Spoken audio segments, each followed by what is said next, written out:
Welcome back to Gaming with Crushworth. Have you ever heard the tragedy of Tintin Cigars of the Pharaoh on Nintendo Switch? Few have.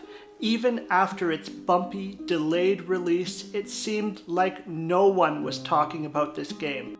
God, I hate this game. Oh no!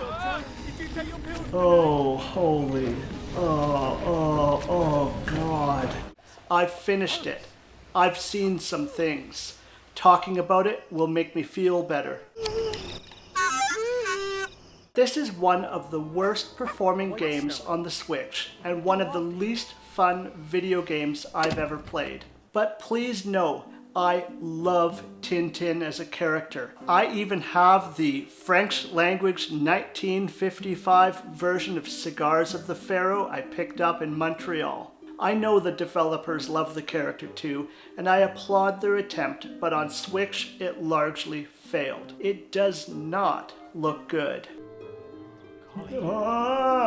If you're enjoying me and my channel, please ensure you like this video, subscribe, and comment down below. All of these help me so much in the algorithm, and I'm on a journey to get to 500 subscribers. With your help, I know I can get there. At the end of this video, I'll show you side-by-side footage of this game running on the Nintendo Switch 2 just to see if there are any improvements. Boys and girls, the plot kicks off with man and dog aboard a ship to Shanghai.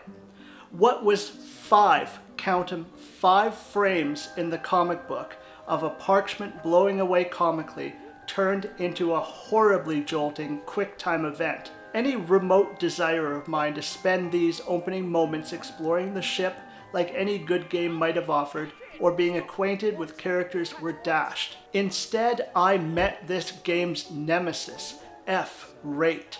First name, Frame. A shifty character. He wanted me to notice his doings, his arsenal of tomfoolery including drastic drops and slowdowns.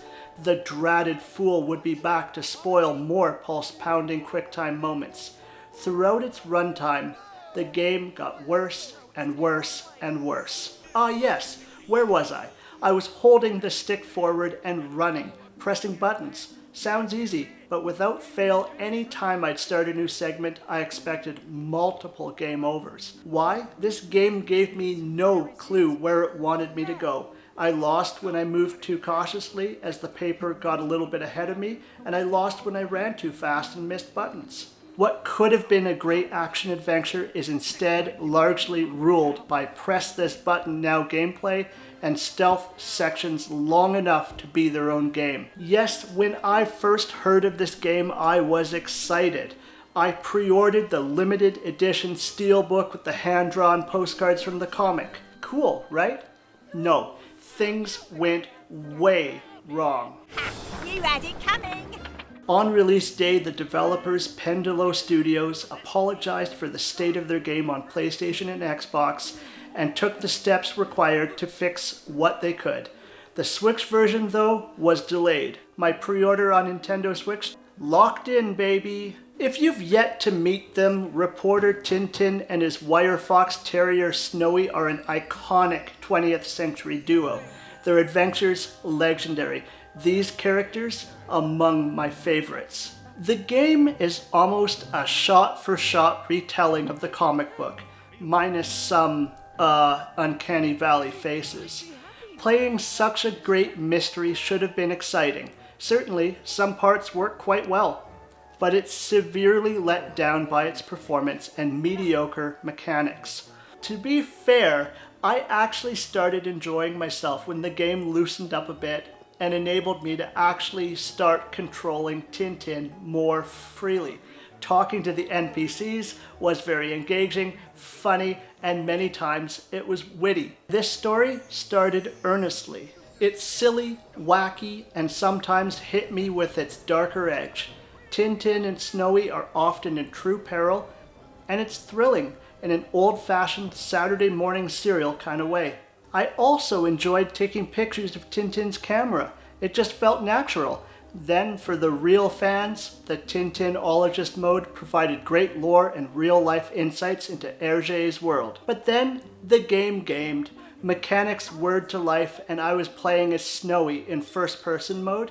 First dog, actually, in what would be the first of many more stealth sections. What it is that's going on here is the characters that you're trying to evade are hard to avoid in an unfair way. This gave me Lord of the Rings Gollum vibes, and that's not good. The issues with the stealth in that title, Unflinchingly Hard, were basically copied and pasted into Tintin. Brutal. I could have overlooked the stealth sections if they were quick, but with many fails, this one in particular was 45 minutes long. Alright, let's get Tintin, Professor Sarcophagus, and Snowy on their way to Egypt. Kudos to the developers, the pyramid level was great with some classic puzzles, the major one being dragging mirrored statues around to bounce light. Classic adventure game. Then,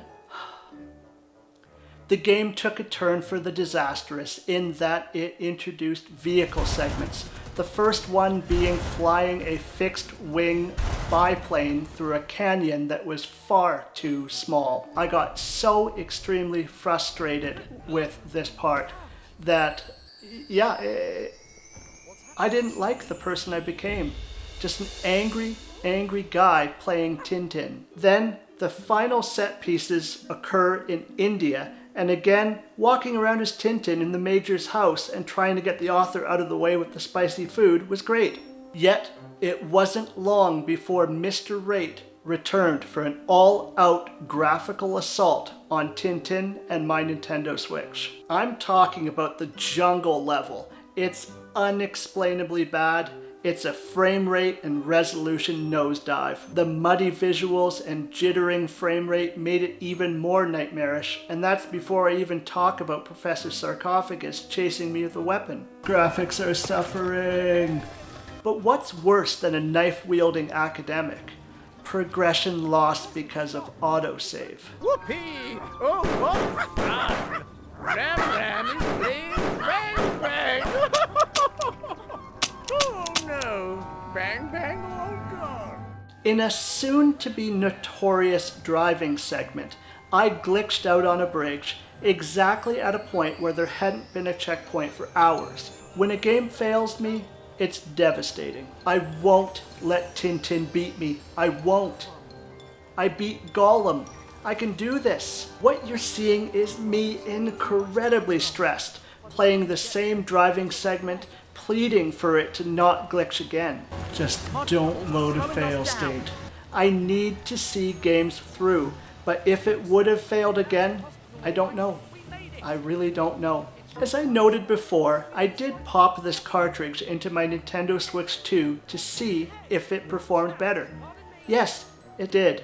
I won't say it's buttery smooth, but it did improve. However, there's still the decision to bog down what could have been great action scenes with quick-time events and stealth-based segments. In case you do wish to try this on PlayStation 5 or the Xbox Series X, I won't spoil the ending, but if you do play it, can you let me know if this hole in the world exists for you as well?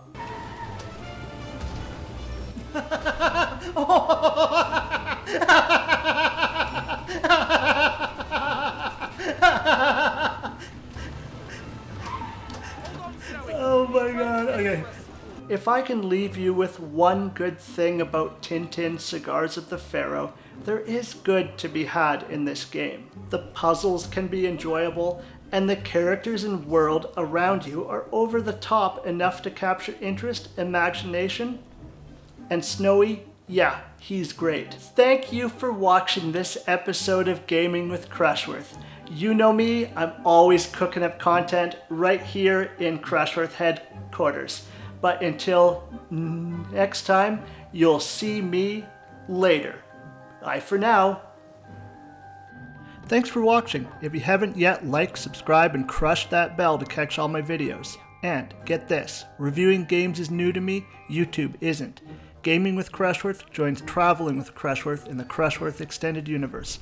What games are you playing? Let me know in the comments below. See you later.